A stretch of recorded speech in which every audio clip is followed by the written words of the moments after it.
Kestrel, this Blackfeather. I want to talk a little bit about G2 because this is a team that has really embraced this meta and now has multitude of playstyles that they can lean on. Yeah, and that was always one of the big criticisms of G2 was their limited playstyles. The fact that they were only heavily successful when they were playing Protect the Hundor type of compositions, but now they can do a lot more. Dark Potato has really stepped up this season, especially in terms of being able to play more versatile play styles and have that much deeper hero pool. Yeah, I'm interested to see what G2 is going to come in prepared with versus the Blackfeather that they gave over to SpaceStation. You would expect that SpaceStation picks that up since Sneaky plays it so well. So first pick, Blackfeather, very flexible. I want to see what G2 has prepared for it.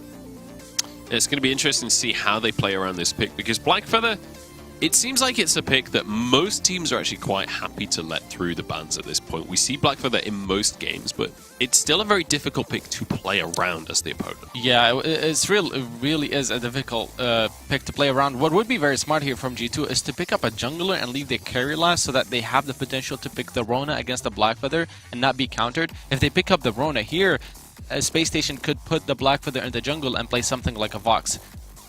I wouldn't mind. Well, they're going to go for the Batiste. I was going to say, I wouldn't mind seeing something like a Petal, something that could also be flexed and does work really well, with that melee, into the melee compositions that we've seen a lot of teams start running with this Blackfeather. But with the Batiste now, this kind of is, I think it feels like a squeeze onto SpaceStation trying to say, okay, if you wanted something like a Samuel to go with this, now all of a sudden Samuel is a lot less appealing going into a Batiste. It also just denies a potential Catherine Batiste combo, although I don't think that necessarily would have been a focus with Arden still available. I feel like SpaceStation may go for either the Arden or the Lance for Clast and try and just have that big bruiser type of front line. Yeah, I'd quite like to see something range come out from SpaceStation as well, going up against that Batiste. You don't. Batiste is such a good pick when you're going into a full melee composition. Indeed, but not if it's Alpha. Alpha can outduel Batiste fairly easily throughout the mid game after she picks up her Aftershock just because of how tanky she is.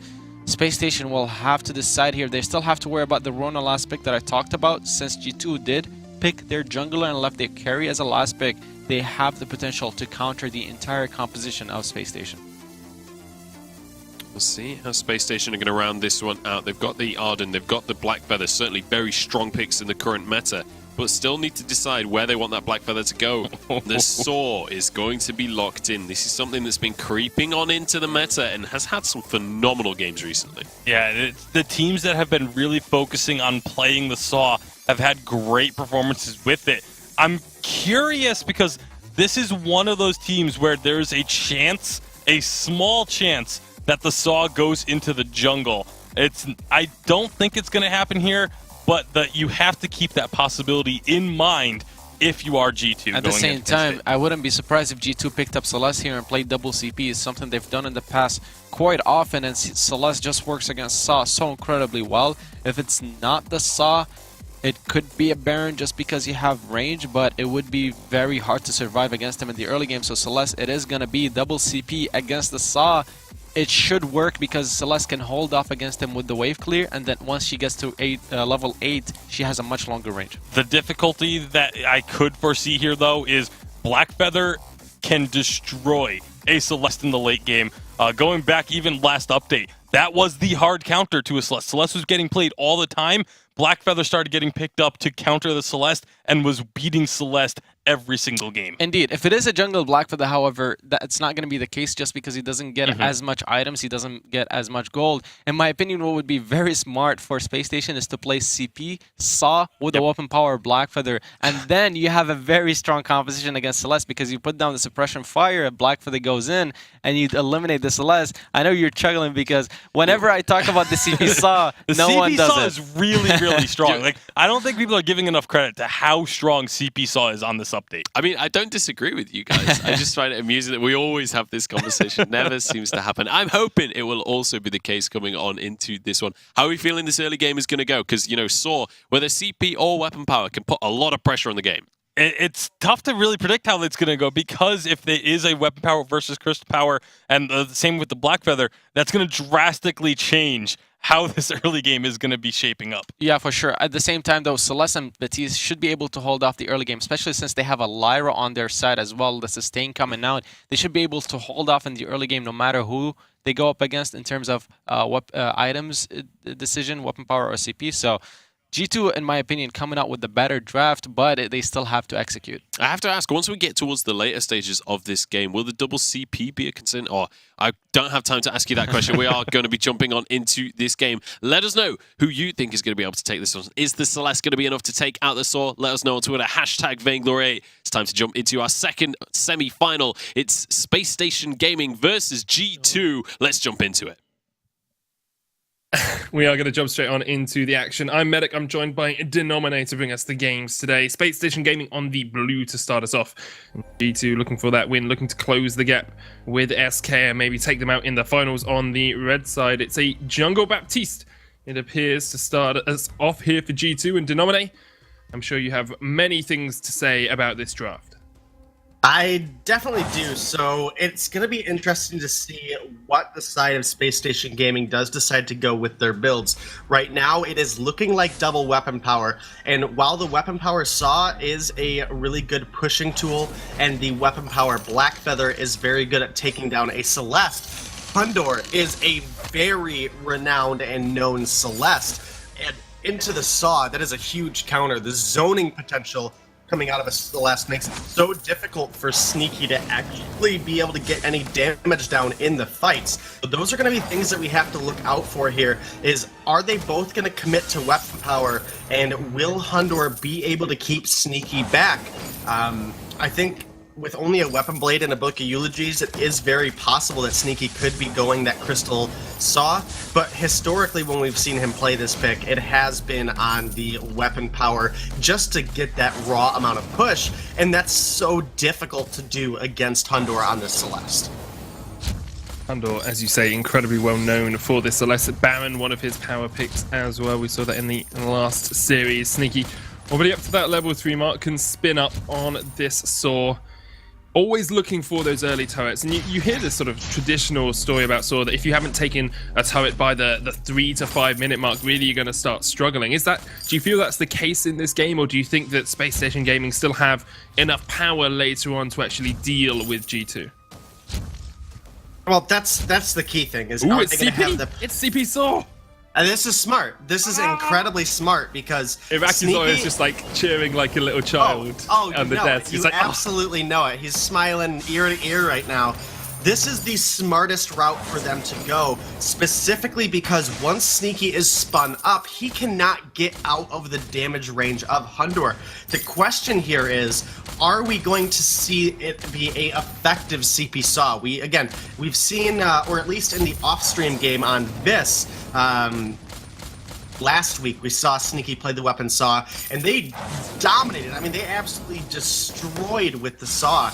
But CP Saw is played very differently.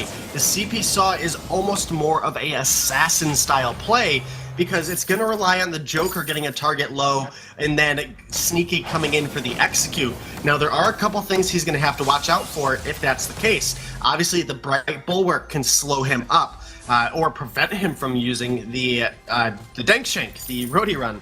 And obviously we'll have to look out for the core collapse as well, and obviously the Ordained for the kind of final thing here. And then even on top of that, that Fearsome Shade can force him out of his spin up as well. So there's a lot of potential that G2 have into this CP Saw.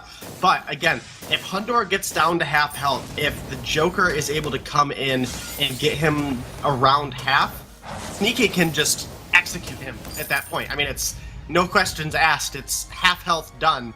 And it's going to be interesting to see what actual build route he goes. For a long time, we saw the Aftershock for that large initial burst on the first Shank, or we could just go raw into the CP and allow the suppressing fire to do a massive amount of damage as well. Intensified.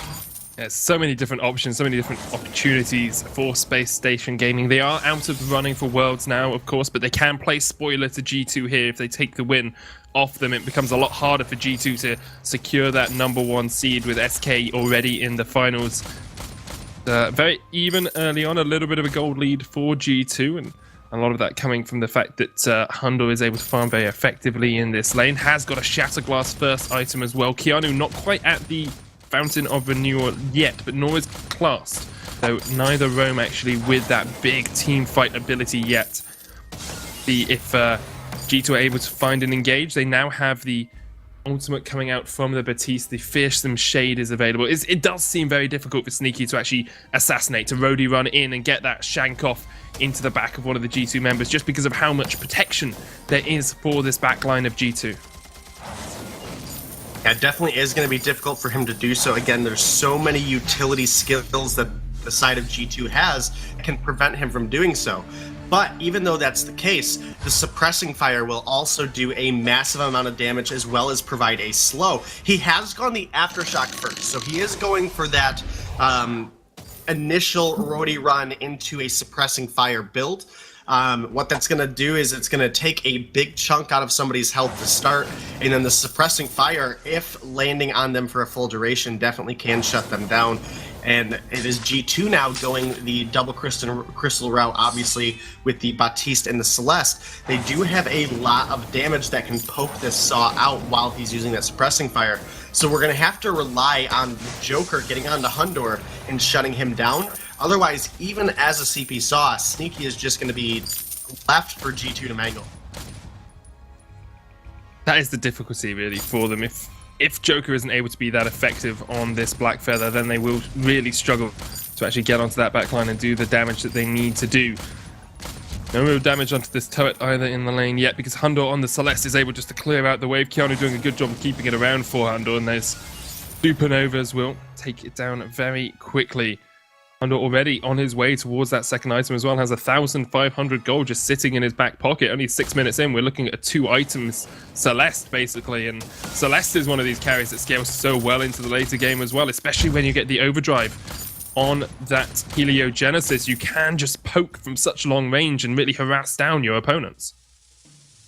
Yeah, you definitely can, and that's, even though it's a CP Saw, that's the real downfall, is those Supernovas are going to be so incredibly easy to land onto Sneaky. He's really going to have to try to be as mobile as he can. He's going to want to get in and out of these fights with the roadie run so that he can maximize his damage output while also reducing the amount of damage that Hundor is able to barrage in. The Eve of Harvest is now complete for Sneaky. This is going to give him some additional sustain when he is low on health. We'll see those roadie runs come out, and the healing paired between the Aftershock and the Eve of Harvest, we could very well see Sneaky go from half health back up to a very healthy 75-80% with just one shank. I think we need an Echo in this game as well. Just double shank them, Sneaky. He wouldn't be effective at all, but I would laugh so much if I saw him roadie running in, shanking someone and echoing it, and then roadie running right back into the midst of the team. Well, one of the neat things is the Suppressing Fire actually will reset the cooldown of your roadie run. So that's what I was talking about when the Aftershock comes out. You can go in with an Aftershock, you can get that proc in, and then drop your Suppressing Fire. That's going to force somebody back because they're going to be taking so much damage, and then the Aftershock can come through there. But it's Dark Potato finding massive amounts of damage right now. The Joker doing a lot of work on that backline as well. Suppressing Fire doesn't quite connect onto Dark Potato. He's chucking out those bad mojos, and both teams able to disengage. Both fountains used by the roamers here as well. Good on point from the Joker. He jumps into Dark Potato but can't quite get the kill. That is a sliver of HP for Dark Potato, under 100 HP, but managing to survive. And now Sneaky and Class will just have to back away. You can already see those Supernovas shredding through Sneaky health bar.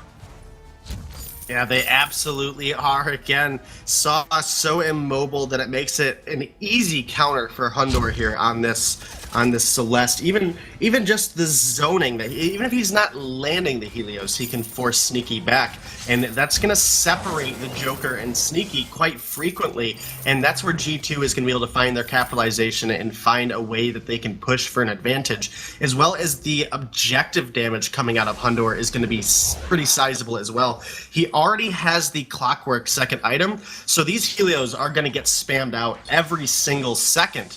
and it's going to make it easy for him to keep the wave pushed. It's going to make him an easy target for the Joker, though, as he's obviously going to want to get on. They don't care about Dark Potato. His damage is pretty negligible in this game, but Hundor is a crazy damage threat. Here's landing all of those Helios consistently on towards that backline, on towards Sneaky, and the turret yet to take too much damage, but now that Hunt has that overdrive on the A ability, he can just shred through it incredibly quickly. Sneaky takes 608 damage to the face. Hundor with one more supernova will be able to take down that turret, and Joker goes for the engage. Rose offensives across the side, but doesn't really get any damage down that he wants. With only a Sorrow Blade, he's not really able to stack up in these fights either. We need to see SpaceStation Gaming heal up before they can re-engage, but against the Lyra of G2, they really can't take these prolonged skirmishes at all. No, they definitely can't. This game is literally going to come down to Class and the Joker making the plays, trying to get a good gauntlet down where they can isolate Hundor and get the damage down that way, because Sneaky is just not having any impact on these fights realistically. And, you know, now that G2 have that first turret down and they're starting to take an advantage, it does make it a little bit easier for G2 now, because Saw has to come so far up to farm his wave. Hundor can clear the wave out fast, or he can hold it and try to cause Sneaky to miss a minion here and there. And then once he holds the wave and lets a second one of his own wave comes up, he can clear out the enemy's minions incredibly quickly, and then they can rotate down and take something like the gold mine while a Crystal Saw is up in the lane trying to deal with a double mini wave.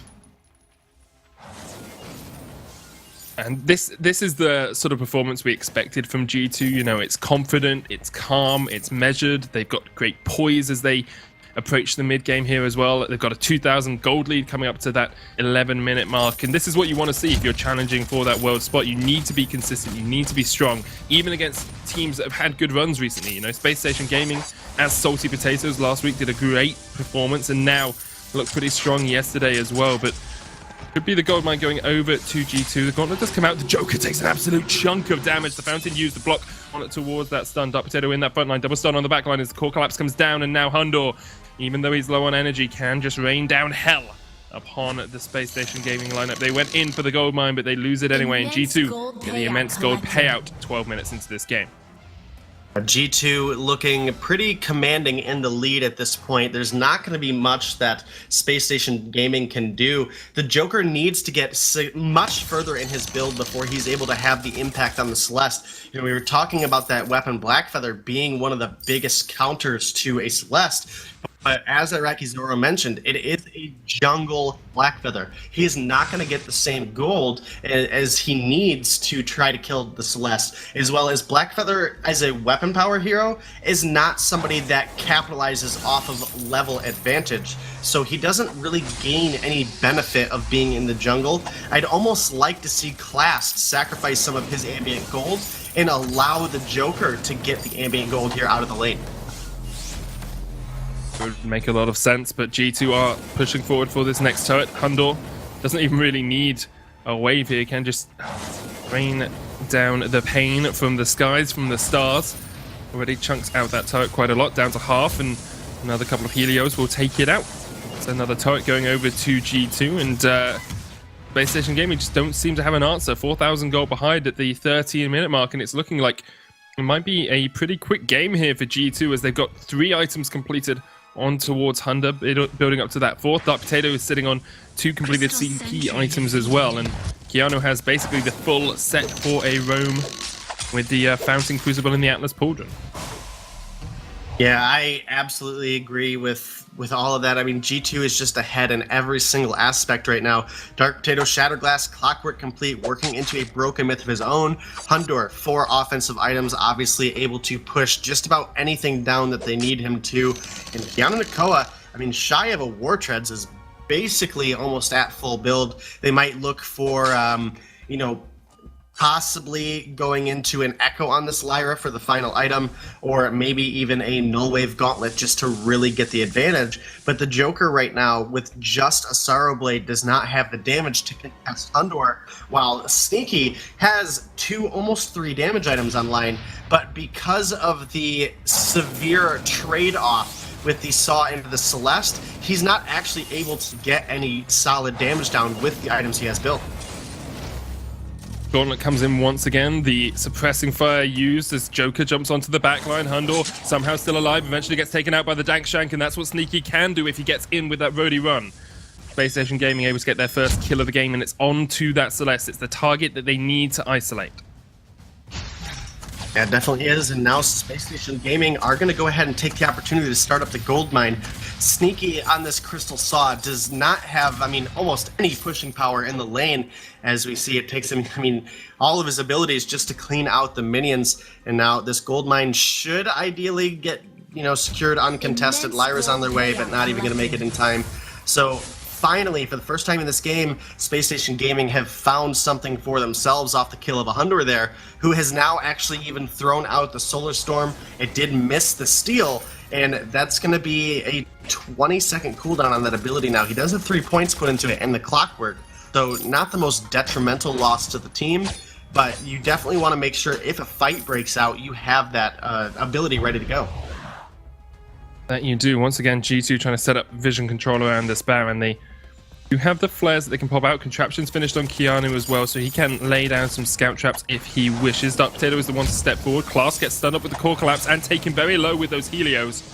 Can't quite get the kill there, but it will force that roam back, and the Arden now needs to be very cautious as he approaches this next fight. Does have the Echo going up in 2 seconds as well, so if G2 do start this, I expect to see a contest from SpaceStation Gaming. Joker in from the side, looking for the engage. If he can catch out a member of G2, maybe he can do something, but already it's down low, and that is the back and going out for G2. SpaceStation Gaming unable to react in time to stop the Kraken push from G2. Yeah, now, while pushing in this wave, and while Hundor is able to just barrage Heliogenesis down, it's going to make it very easy for them to get an effective push. However, they still have to be careful. We see it time and time again. Teams will get too aggressive, and that will cause them to lose out on what could be a game-ending push. Sneaky is going to go ahead and recall now and pick up an infusion. He has 3 items online. He has a lot of damage. Hundor's in the midst of that, but Arcane Passion gets him out. There is the core collapse as well, but Hundor's still in the middle of this team. Great damage onto Class. Here comes the second Golem with the Echo. Hundor somehow dodging his way around for now, but is he going to fall? He does. He's the first to go down, and now Dark Potato and Keanu realize they cannot really do too much more. Dark Potato killed. Keanu's going to run away. The Kraken will take out the turret in that choke point, but great fight from SpaceStation Gaming as they engaged on towards G2. Yeah, that fight would have been over much quicker, but Sneaky used his roadie run into the Arcane Passage to get closer to the enemies.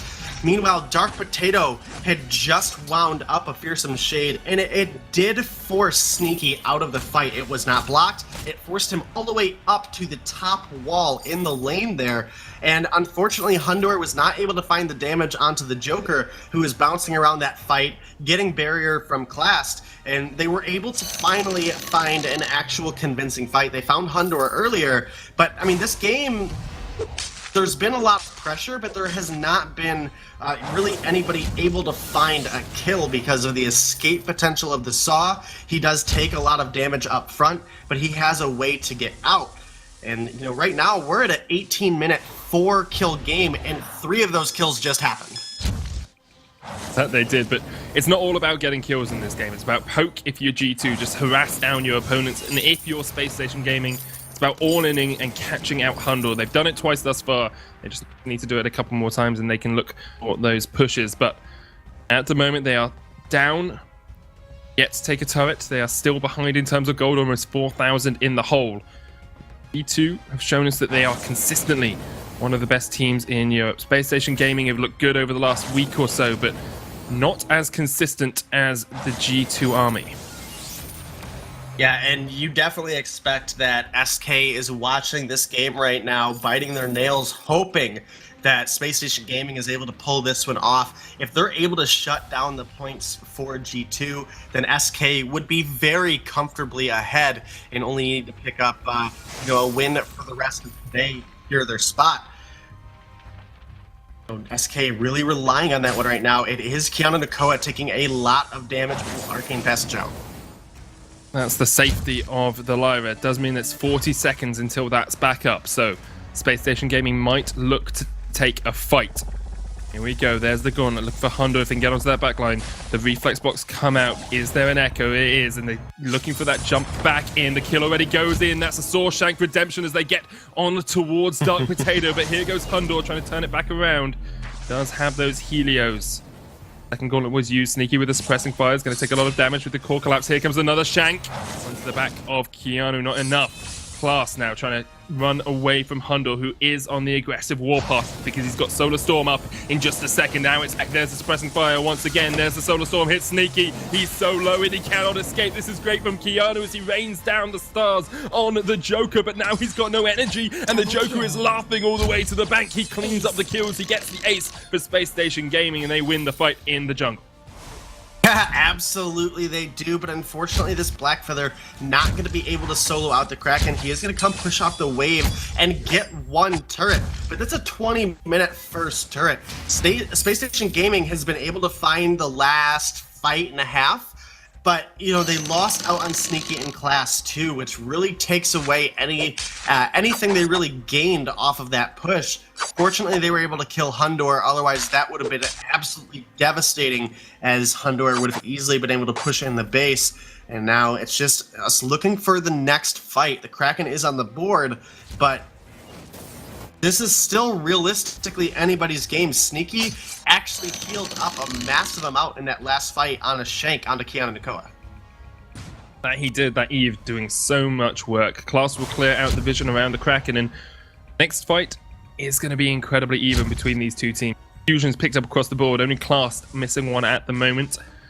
Does have the Echo up in 12 seconds as well. Remember that Keanu didn't really have Arcane Passage in that last fight to start it off, so now, with all the ultimates up, we'll have to see if the fight plays out a little bit differently. Completed build on Hundor, completed build basically on Dark Potato as well, just missing that final piercing shard upgrade into the broken myth, you'd assume. The Joker is all the way to 3 items as well. This is all on this next fight. Hundor is engaged upon. There's the Bright Bulwark. Dark Potato trying to pop down the Fearsome Shade as they try and run away from this, but Hundor is still the target. The chase in, the Gauntlet blocked out. Dark Potato is low. Imperial Citra heals him up. Here comes the Solar Storm across the midst of the team. The suppressing fire. That's one down, and G2 now need to realize that they are a member down, a member short of the manpower of SpaceStation Gaming. These out of this world plays from SSG looking good.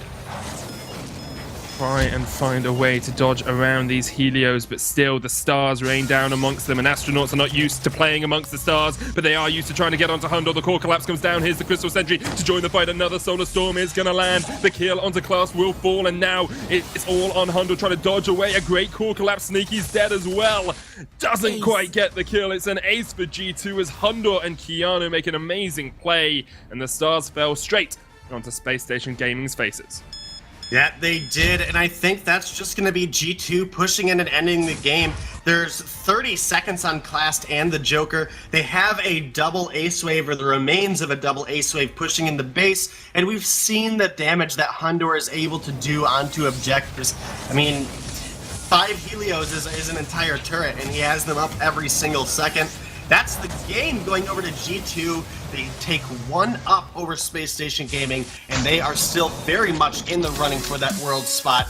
And if they are able to take this game here, this next game, they'll be going up against SK in the finals. And that's where they're going to be able to try to deny SK getting further points. Someone to carry. Hundor always steps up to the plate. Great play from Keanu and Dark Potato as well. We're going to hand it over to our analyst to break down the game. And Irakizora, I'm sorry, but CP Saw just didn't quite work out.